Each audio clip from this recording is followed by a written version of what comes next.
All right, what's happening, fam? L.A.R. movement still moving.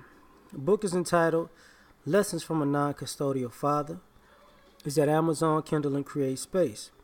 A link will be in the description box below, as usual. Excuse me. This video is entitled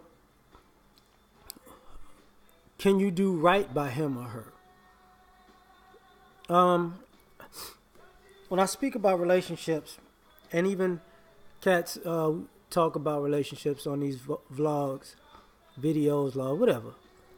One of the things men and women talk in ideology, and we talk about what somebody needs to be and what that somebody needs to bring to the table, or the lack of things being brought to the table. But what's rarely talked about, in my opinion, or I just haven't seen it in a while, is when you meet that person that fits your criteria, can you do right by him or her? You know, and I don't know. I don't think so, honestly. As far as the single people go, because I think a lot of times people set the bar not necessarily high, but they set the bar high for themselves personally because they set the bar higher than they are, and they want to date up, but they can't do right by that person. What I mean by that is this: you have men and women who want somebody to look a particular way, an ideal way. If you look this in a particular way, you pretty much in the dough with them. You know, you don't really need any kind of characteristics, any kind of integrity, or morals, or ethics, or any the intangibles. But when you meet the person that looks the part and looks good to you, the question is, are you good to that person? And are you going to do right by them? Because they fit your criteria, right? And normally, when you're dealing with people who are single, they won't do right by that person because those looks are a stepping stone to get better looks. And you see people like dating out of ego. You know, ooh, I got a 6. Next time I'm gonna get a 7. I'm gonna up what I want. Up, got a 7. Let me up what I want. Get an 8. Up, got an 8. Up what I want. Get a 9. Up, got a 9. Up what I want. Get a 10. And you might max out at whatever number you max out at, but you never ask the question. Once you got what you asked for, did you do right by that person? And the fact that you have to keep going up and up and up and up means no, because they were nothing more to you than just a goal to attain for the moment. You didn't care about who they was as a person. Now, for men and women, this part is different, you know. Women want you want to meet a financial criteria. Guys more so women want to provide the provider aspect of men, and men want the homemaker aspect of women. And you're looking at it like, well, I'm looking at it like, when you meet this provider, are you going to do right by him?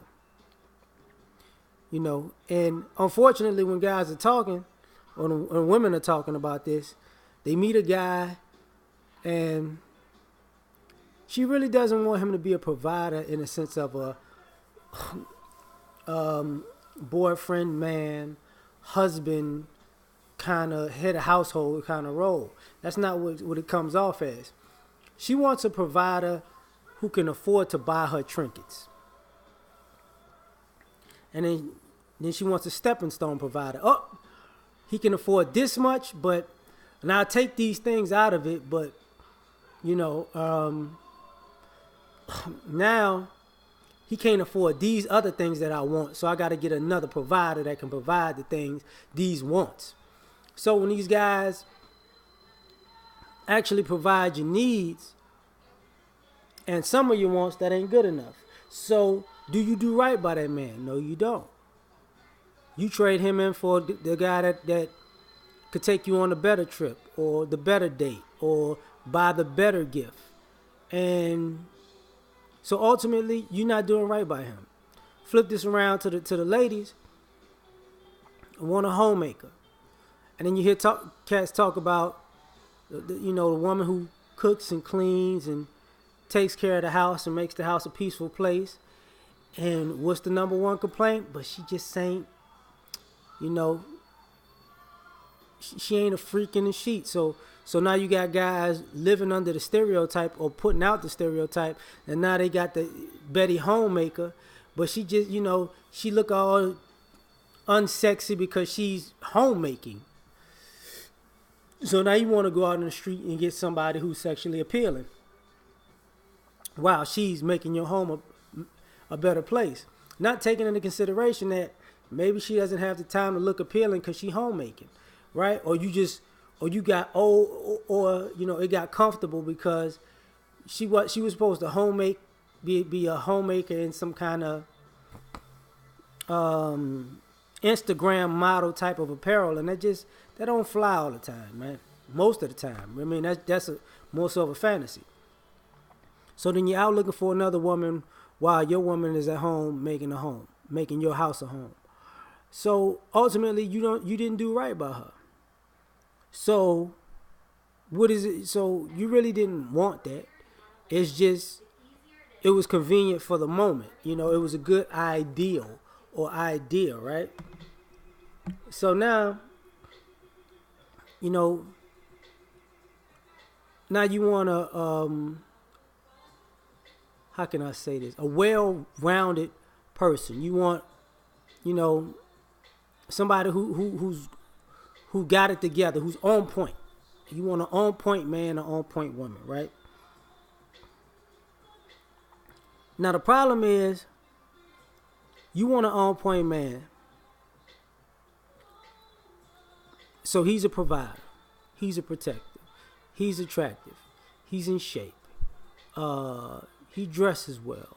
He smells good. He has his own house and car, and and he can take you places and do things for you.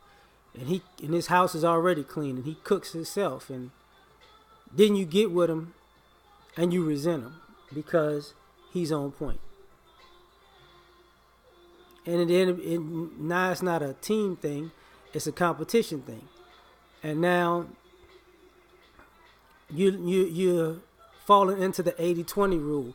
He got all of this 80 thing, but because he's so together that I feel like I don't have a place there, so I'm just gonna screw this up. So ultimately, you got pretty much what you asked for in a man, but you sabotaged it. So did you do right by him? No, you didn't. You went searching for that 20%, and then you found a 20, and then complained about what you got because that's what it took to make you realize the 80% that you didn't complain about. Like, wow. And on the flip side of that, she's on point. She got it all together. She's got she's educated. She got her own job, car. Her house is in order. She's a nice woman. She's a lady in the streets and a freak in the sheets, and she brings a lot to the table. And what happens? You resent her because she just can't be this good. Then it's like, oh, you're looking for the same excuses that the women look for. Who you been cooking this great meal for? How did you learn how to make this? Oh, the sex is just off the chain. How many partners did you have to learn that trick?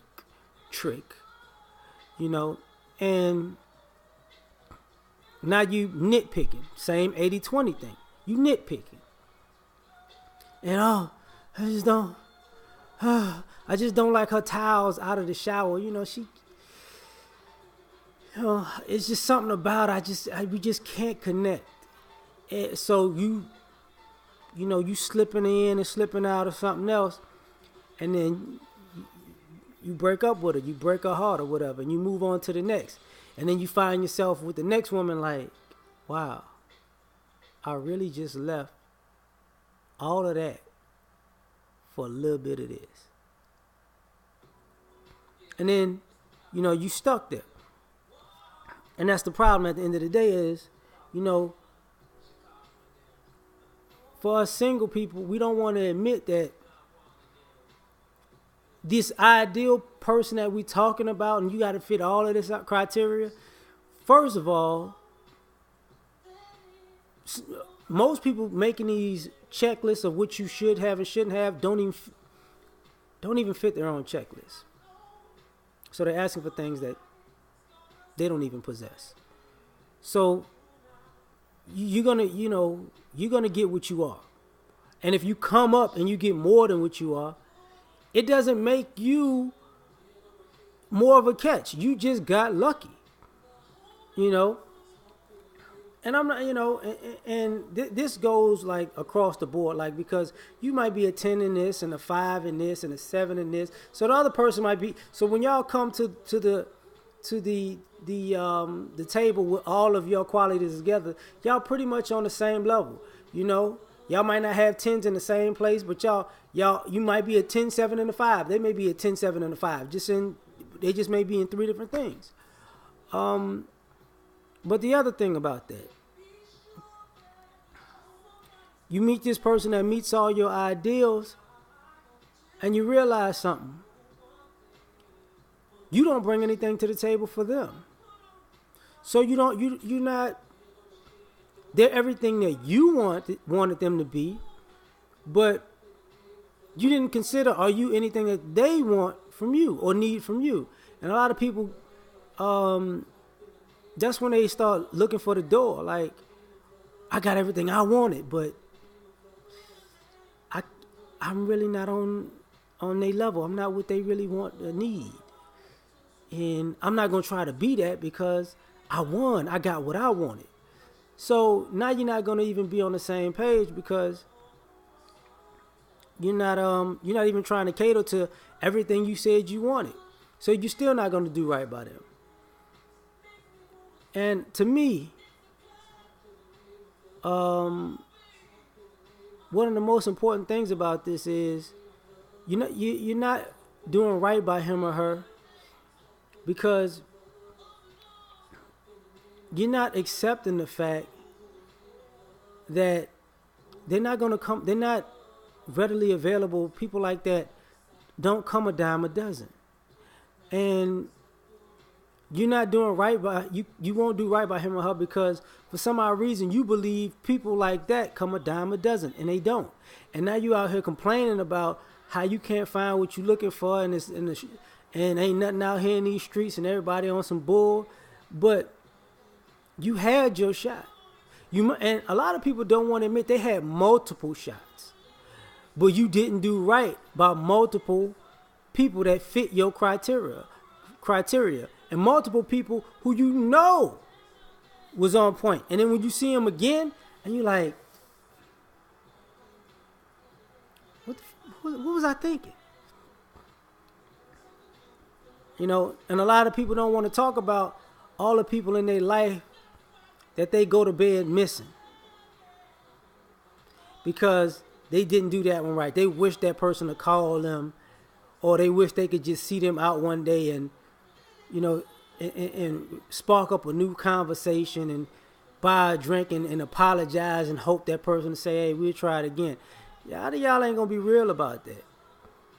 Because truth be told, you had what you was looking for, but you just didn't do right by it. That's just my opinion. We out.